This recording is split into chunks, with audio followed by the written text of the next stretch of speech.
Fala, meus camaradas, tudo bem? Vamos lá para mais um vídeo. E o vídeo de hoje é um vídeo pesado, mas necessário, e espero que a gente consiga contribuir muito, né, com o advento aí da filosofia clínica, para que a gente possa minimizar o máximo possível, que é o vídeo de hoje, como aliviar a angústia e o sofrimento com a filosofia clínica. Né? Utilizando a filosofia clínica, como é que a gente pode amenizar, né, isto, né, a angústia e o sofrimento, que é uma coisa tão ruim e que muitas vezes se faz necessária. Né? Então vamos ver como é isso, Clever. Vamos ver. Ok, camaradas? Mas antes, compartilhe este vídeo, tá? Também ajude o canal a crescer, o Apoia-se Clever Cavalcante e também no nosso Pix, clever76@gmail.com. Fazer o canal crescer, compartilhe, divulgue, curtam, para que a gente possa levar o melhor conteúdo possível para vocês, tá? Com vários temas que a gente vem trabalhando, sempre fazendo com que vocês pensem, utilizem a fundamentação, a argumentação, a epistemologia, a episteme, tá? Esqueçam a doxa e a sofia. Então, é isso que é o canal, é isso que a gente faz, é isto que é a nossa proposta, tá? Política, parte de segurança da informação, filosofia, tá? Então a gente vai sempre estar comentando e falando essas coisas e coisas atuais que estão acontecendo também, que nos incomoda, porque a ideia do canal é acorde e lute. Vamos lá, camaradas? Então, angústia. Né? Então, vamos entender um pouco, tá? O que é angústia. Né? Então, o sofrimento, tá? Considerando uma experiência clínica, psicanalítica, né? Por exemplo, quando a pessoa sente, né, um sofrimento muito intenso, psíquico, por exemplo, quando ela sofre isso psicamente, de modo muito agudo, às vezes ela não consegue localizar esta dor. Tá? Então, esse sofrimento, essa angústia, né, dentro dela, ela não consegue, às vezes, localizar, às vezes ela não consegue enxergar, ela não sabe de onde está vindo. Tá? É intensa, é imensa, né? Mas ela não sabe se é na sua perna, na sua cabeça, muito menos ali no seu coração, ela não sabe. Tá? Não se localiza essa angústia, tá? Que às vezes causa esse sofrimento a essa pessoa, né? Psíquico, é muito grande, tá? E que muitas pessoas chegam a, infelizmente, a se mutilar, certo? E isso infelizmente, é um fenômeno que cresce bastante, assim, que vem, né, da adolescência, né, no nosso contemporâneo. O automutilamento, né, quando a pessoa se corta, né, se automutila, ela não faz isso porque ela quer, geralmente, tá, pessoal? É, é que sofrer, na maioria das vezes, dos casos, né, pelo menos, ela faz isso para tentar localizar, né, como ela não enxerga, como ela não vê aquela angústia, aquele sofrimento, então a mutilação propõe para que agora eu estou enxergando essa dor, agora eu estou vendo onde está essa dor, esse sofrimento, tá? Então, na maioria das vezes, isso faz com que ela facilite, né? Ela faz isso para facilitar, né, essa localização, né? Então, eu enxergando, eu sofro e sofro vendo e localizo esse meu sofrimento. Quando eu sofro de angústia, eu sofro exatamente, né? É um sofrimento, né? Porque a pessoa é volátil, né? Pode ser algo virtual e que se dissolve porque eu sofro, né? Eu estou sofrendo. A angústia é um sofrimento, né? Angústia e um sofrimento que não tem nome e fica ali, né, pesado. Tá? A angústia nada mais é que a sensação psicológica que consegue se caracterizar pelo sufocamento, pelo peito apertado, ansiedade, insegurança, falta de humor, e com ressentimento aliados a alguma dor, alguma situação, algo. Então, esses são alguns pontos, né, que a gente consegue identificar de uma angústia, tá certo? Uma sessão psicológica, certo? No campo psiquiátrico, a angústia é considerada uma doença e precisa ser tratada, certo? Dentro da filosofia clínica, né, vai estar aparecendo aqui para vocês também, dê uma olhada nos vídeos, então vão ter uma noção mais ou menos como funciona. Então, dentro da filosofia clínica, algo que é necessário, né, uma situação assim mais grave, a gente encaminha de fato para o psiquiatra, para um psicólogo, mais para um psiquiatra, né? Algo que se tomar um remédio, algo desse tipo, tá? Então, dentro disto, a gente vai tentar fazer com que amenize o máximo essa dor, essa angústia, né, utilizando a filosofia clínica, tá? Vamos chegar lá, tá? Para a psiquiatria, a angústia pode ser um sintoma de depressão, tá? Porém, nem todas as pessoas com angústias periódicas devem ser tidas por depressivas, né? Então, esse sofrimento também pode significar uma manifestação de ansiedade, só, né? Por exemplo, tá? A angústia também pode estar ligada a causas psicológicas, como complexos e traumas de ambientes familiares, repressores e desgastantes, tá? Então, assim, muito desgaste. Então, assim, tem muito cuidado, tá, pessoal? Porque, assim, quando a gente reprime muito, né, a criança, olha isso, repetindo várias vezes. Então, isso, né, reprime. Então, isso pode gerar um sintoma mais para frente, tá? Quando a pessoa é muito reprimida, gera um sintoma, tá bom? Então, angústia somente será considerada uma doença quando surgirem outros sintomas associados, como falta de concentração, tristeza permanente, tá? Muita gente confunde, né? Ah, eu estou estressado, eu estou. Mas é pura situação do seu cotidiano, tá? Da carga de trabalho, certo? Mas muito aquém, muito longe de ser algo pesado, algo como angústia, sofrimento, uma depressão, algo desse tipo, tá? Aqui está uma inquietação, pensamentos negativos, entre outros, tá? Eu falo o seguinte, que muitas vezes a gente é levado pelas circunstâncias, certo? De uma situação, tá? Amigos que o levam, né, para um determinado ponto, que não conduz, tá? E que acaba provocando algo.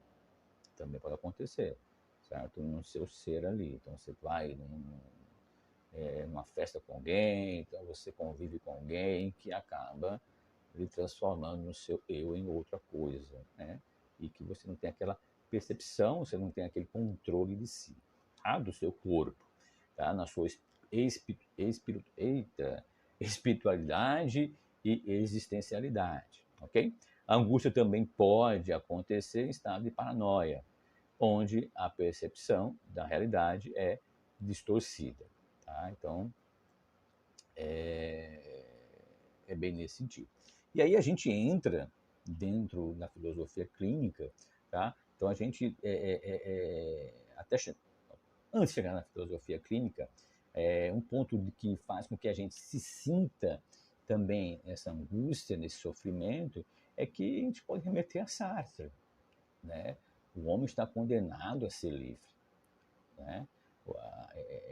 Porque a gente, assim, o condenado porque ele não criou a si, e ainda assim ele é livre. Porque, assim, como a gente está, uma tema interessante, nós estamos condenados a ser livre, tá? Porque a gente é livre, porque a gente tem que sempre fazer escolhas, então isso também é angustiante, talvez isso também é algo puxa, sabe, você tem que tomar atitude, você tem que fazer algo, você tem que trabalhar, você tem que acordar, você tem que comprar, você tem que fazer isso, você tem que tomar uma decisão. Então, tudo isso, toda essa liberdade gera angústia. Tá? Tem muita gente que fica, não aguento mais, não aguento, tem que fazer isso, enfim. Então, é isso que Sartre, né, quer falar. Então, pois tão longo né, atirado no mundo, torna-se responsável pelo tudo que ele faz. Tá? Então, Jean-Paul Sartre, tá, ele então, dê uma lida nesse livro dele, né, o existencialismo é um humanismo né, diz que o homem está condenado a ser livre. Então, é bem interessante isso que ele fala dentro do livro. Tá? Parece até contraditório, né, como eu falei, né, condenado a ser livre, pois o termo condenado remete à ideia de prisão, né, de privamento, pena ou sentença. Enfim, é algo que impede a nossa liberdade. Tá? Então, a gente está preso dentro dessa liberdade. Okay? Se não fosse essa liberdade que a gente tem, praticamente a gente, né, estaria mais felizes. Mas é muito difícil. Então, segundo ele, toda pessoa está condenada a ser livre, pois a liberdade não é uma escolha, mas uma condição própria da existência humana. Ok? Nesse sentido, não há como escolher, né, ser ou não ser, né, livre, tá? Pois o ser humano é liberdade. Está sempre fazendo escolhas, né, até onde não tem escolha acaba sendo também uma escolha. Tá? Então, eu até brinco que o não fazer nada, né, já é uma ação. Tá? Mesmo que você queira ficar dentro de um apartamento com a boca escancarada, cheia de dentes, esperando a morte chegar, isto é o agir. Né? Eu digo com os alunos disso. É o agir. Então, está fazendo também algo, certo? É, quando você fala é, que a liberdade, nesse sentido, essa concepção existencial, né, não é como a gente entende da questão do senso comum, é bem diferente. Tá? Aquela ideia de se fazer o que quer, né, sem se importar com as consequências, tá? Pelo contrário, a liberdade para o existencialismo consiste em escolher, tá? Seja entre duas ou mais opções, e mesmo que tenha apenas uma opção. É a liberdade, é justamente a possibilidade de você rejeitar. Tá? Então já é uma escolha, certo? Nesse sentido, liberdade é escolha. Tá? Ser livre consiste justamente em viver a permanente tensão entre a necessidade de escolher e a efetividade da escolha. Tá? A liberdade é sempre uma abertura para possibilidades que nos permite escolher o modo como desejamos levar a nossa existência e a relação que pretendemos estabelecer com as outras pessoas. Tá? Aí, repito, né, o fato de agir é um ponto que não faz, né, agir, faz a gente ir. Tá? Segundo também, né, outro filósofo que a gente também destaca, né, o Soren Kierkegaard, né, a angústia é a vertigem da liberdade. Essa frase representa justamente a angústia que a gente sente perante as possibilidades da escolha.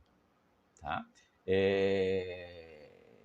Principalmente no momento em que a gente tem que escolher, inclusive a responsabilidade, quando a gente percebe que nossas escolhas vão definir o rumo de alguma coisa, o rumo da nossa vida, o rumo do nosso casamento, o rumo das crianças, dos nossos filhos, dos nossos pais, enfim. Então, tudo isso é muito mais angustiante. Tá? E também a gente cita também, né, o Martin Heidegger. Tá? O Heidegger, né, o medo, tá, nos convive, né, aliás, o medo nos convida a viver na impropriedade, não atribuímos sentido, a gente deixa, né, que os outros, né, e as circunstâncias, né, o atribuem, nos alienando aí de nós mesmos. Tá? Vivemos sempre correndo com nossas agendas cheias de distrações que nos ocupam. Vivemos num sentido impróprio que não aponta em direção alguma com uma finalidade sem fim, certo? Então eu destaco que na existencialidade, tá, o ato de escolher corresponde, portanto, a me escolher, tá? Pois quando escolho algo, estou escolhendo a mim mesmo ou a pessoa que vou me tornar por conta da escolha que fizer. E, ao mesmo tempo, rejeitando todas as possibilidades da pessoa que eu poderia me tornar, que eu poderia vir a ser, certo? Né? Das escolhas. É bem filosófico. Por isso que a liberdade, na concepção existencialista, está sempre relacionada com angústia. Ok, camaradas? Então, como ele, né, dizia, né, o Sartre, a condição primordial à ação é a liberdade, o agir, tá? E aí tem uma obra linda dele, que é o Ser em Si, né? Ser para si, né? Para se compreender a consciência do homem, né? Se materializa nas escolhas intencionais. Né? É preciso compreender o que exatamente Sartre fala, que em si e para si. A expressão em si é utilizada por ele para designar tudo que existe, né? Tudo que é em si, tudo que existe, né? Para si, exceto a consciência humana, chamada, né? Por ele de para si. Tá? Todas as coisas que existem são, né, resultados objetivos, chamados em si. Por sua vez, toda a representação não objetiva, designada pela consciência do homem, é parte denominada de para si. Sabe-se que o homem ele é livre e não poderia não ser. Assim, através da ação, o ser para si, porque é consciente. Então, precisa estabelecer relações com o mundo em si, visto que o nada só pode ser o nada de alguma coisa. Logo, o mundo, objeto, se conserva com fundo indispensável para a nadificação ou alto da consciência. É nesse sentido que o homem é desprovido da consciência, né, da busca, né, de preencher, né, naquele entre nada e ele. Ok? Então, isso é magnífico. Então, mesmo, repetindo, mesmo que eu quisesse ficar sem fazer nada no apartamento, com a boca escancarada, cheio de dente, esperando a morte chegar, tá? Isto, mesmo assim, é uma ação para o nada já é uma ação. E aí chegamos na filosofia clínica, tá, pessoal? A depressão, por exemplo, ela é encarada não como uma doença, e sim como um distúrbio causado pela incapacidade de dar sentido à própria existência. Então a gente trabalha muito aí existencialidade, tá? Então é muito bacana, tá? A gente vê como as pessoas conseguem se enxergar de fato. Magnífico. Um dos temas favoritos dos, né, filósofos de todos os tempos, na filosofia clínica, o terapeuta ouve seu paciente, né, seu partilhante, tá? Ele dá uma série de conselhos inspirados na obra dos mestres de pensamento. Tá? Enfim, se você mergulhar no fundo da emoção da pessoa, ele pode piorar muito. Tá? Muito embora muitos partilhantes gostem que a pessoa fale, que a pessoa jogue para fora, né? Pegando um gancho ali da psicanálise, né? Que quanto mais ele falar, quanto mais ele se libertar, mais ele vai chegar ao ponto que nós queremos, tá certo? Que é amenizar, né? O ponto principal, amenizar aquela dor, aquela fala e expor sem, né? Que sem isso ficaria muito complicado, né, a gente entender. E aí também trabalha uma questão, tá? Que é o homem, ele é a medida de todas as coisas, das coisas que são, enquanto são, das coisas que não são, enquanto não são, tá? Então, assim, é um Schopenhauer. Então, procura expressar um relativismo, tá, radical, então, ou seja, afinal significa que a negativa de que exista, né, qualquer coisa que seja verdadeira ou falsa, seja qual for a relação, a um determinado indivíduo. Tá? Schopenhauer depois pega um gancho nessa frase, né, que Protágoras, né, proferiu. Nega a existência da possibilidade de um critério universal.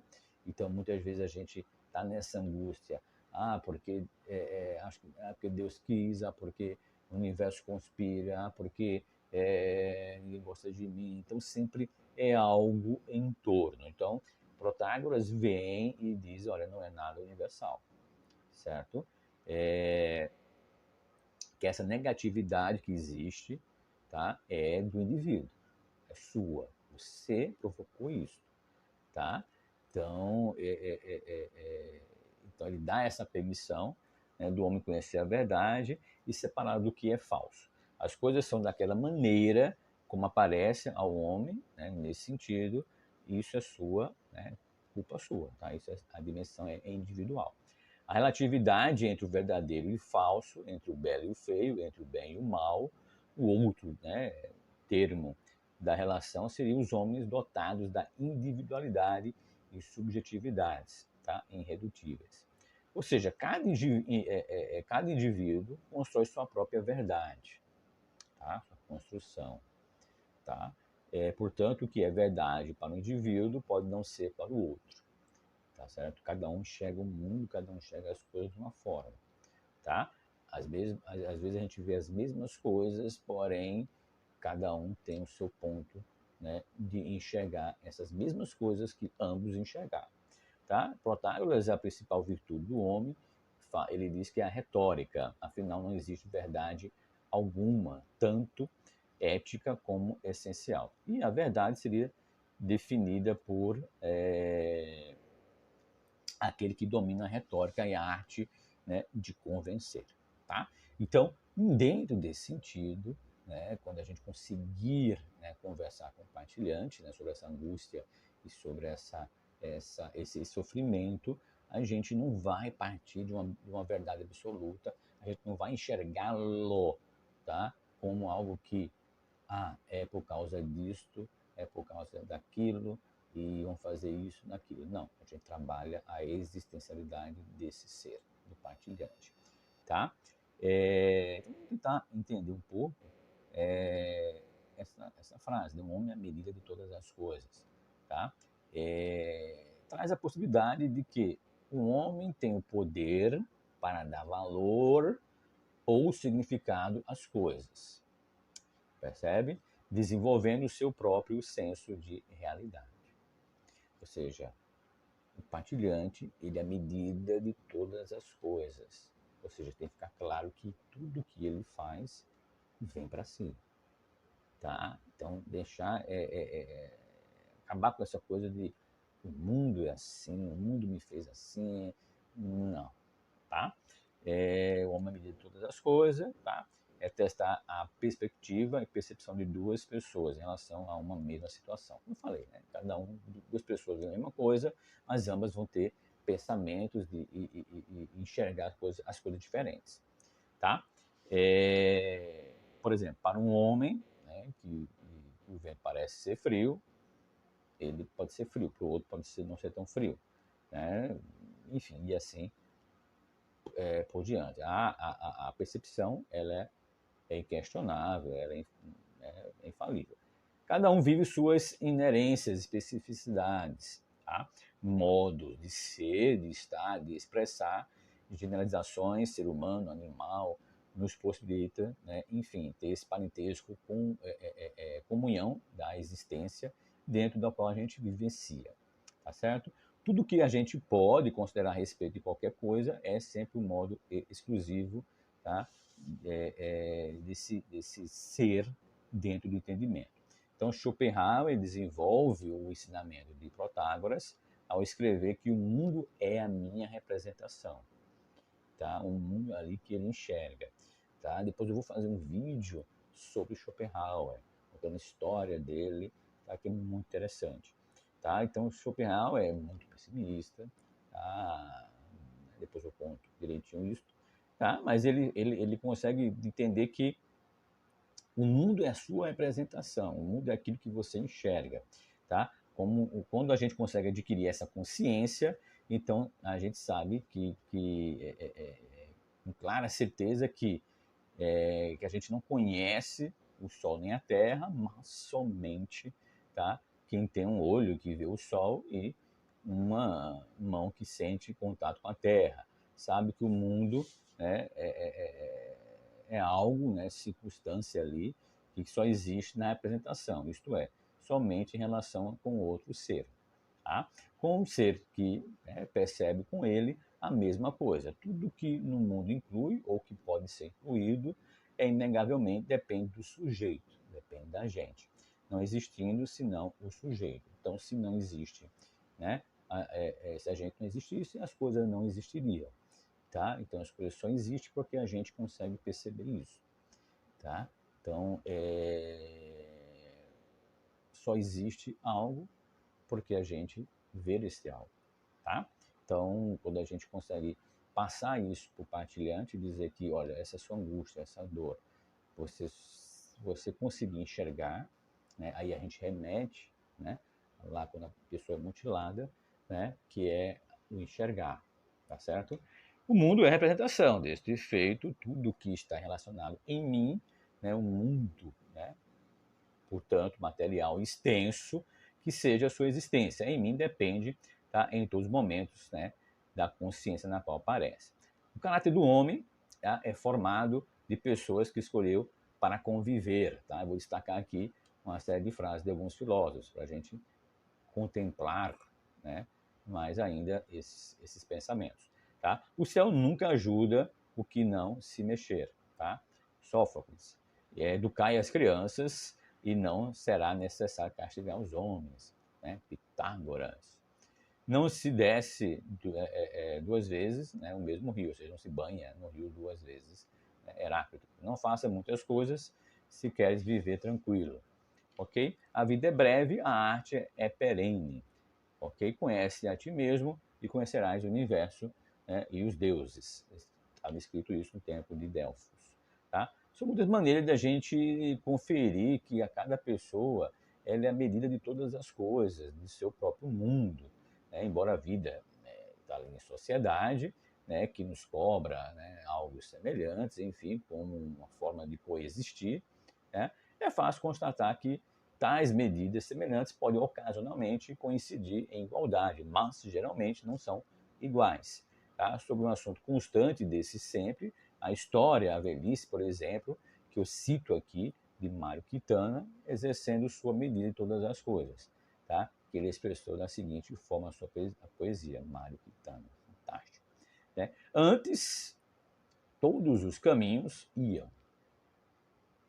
Agora, todos os caminhos vêm. A casa é acolhedora, os livros poucos. Eu e eu mesmo preparo o chá para os fantasmas. E com algumas páginas de distância, acrescenta: só as crianças e os velhos conhecem a volúpia de viver dia a dia, hora a hora, e suas esperas e desejos nunca se entendem além de 5 minutos. Isto é fantástico. Então, isso exemplifica muito o que a gente está aqui falando.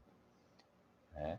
Então, se você conseguir absorver tudo isso para compartilhante, 90, sei lá, 70% de caminho bem andado compartilhante. Destaco também o filósofo australiano, tá? O Peter Albert David Singer, tá? Tem um livro muito bacana que é a Libertação Animal. Aqui é um tema também que a gente vai depois discutir, essa questão, né, dos animais, a libertação dos animais, dos maus tratos com os animais, enfim, muitas coisas nesse sentido. Que foi em 1975 que ele publicou. Tá? Foi muito importante porque foi uma formativa, que é ativista também, tá?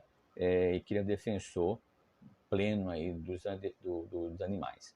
Tá? E aqui também indico para leitura o livro dele, tá? Do Singer, que ele escreveu Como lidar questões de vida e de morte, tá? Os quais que ninguém consegue ficar indiferente. Muito bacana. Outro também é Ética e Prática, que também destaco dele, interessante. Tá? E a vida que podemos salvar. Muito bom. Bem, eu finalizo aqui, tá, camaradas? Espero que vocês tenham gostado, né, desse entendimento, né, porque como a gente pode amenizar em muito essa angústia, esse sofrimento, certo? E aí eu destaco aqui, né, finalizo com a música Marchinha de Carnaval, já que estamos chegando perto do Carnaval, né? Hoje praticamente aí 10 dias do Carnaval e também do meu aniversário. Chiquita bacana, lá da Martinica, se veste com uma casca de banana nanica. Chiquita banana lá da Martinica, se veste com a casca de banana nanica. Não usa vestido, não usa calção, inverno. Para ela é pleno verão, existencialista, com toda razão. Só faz o que manda seu coração. A chiquita, né, eu destaco aqui a quantidade de flores que ela produz, sendo que todas elas possuem um tamanho pequeno, enfeite, né, o seu coração com flores, sua alma com flores, certo? Pessoal, sua vida com flores, seus amigos com flores. As flores aqui mencionadas podem ser encaradas com apenas metáfora, podendo trocar as flores por beijos. Então, beije seu amigo, beije seu companheiro, beije quem você gosta, quem você ama. Um olhar de atenção, tá, para o próximo ou para consigo mesmo. Um abraço, né, o abraço que é ali o peito, né, então, por que o abraço conforta tanto? Né? Porque aqui, né, no nosso colo, que a gente, né, que as crianças, nós somos amamentados.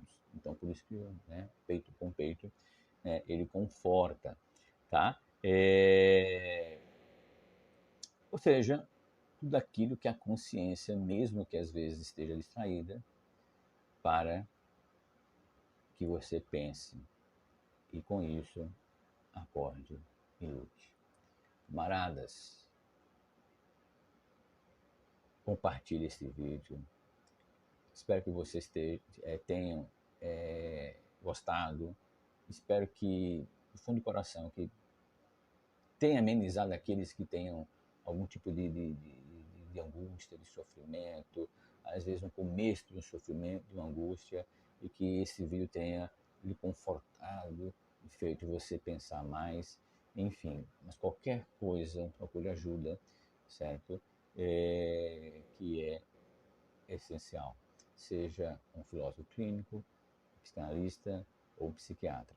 Tá? Não podemos ter vergonha, depressão, sofrimento, angústia, são coisas que precisam ser encaradas com seriedade.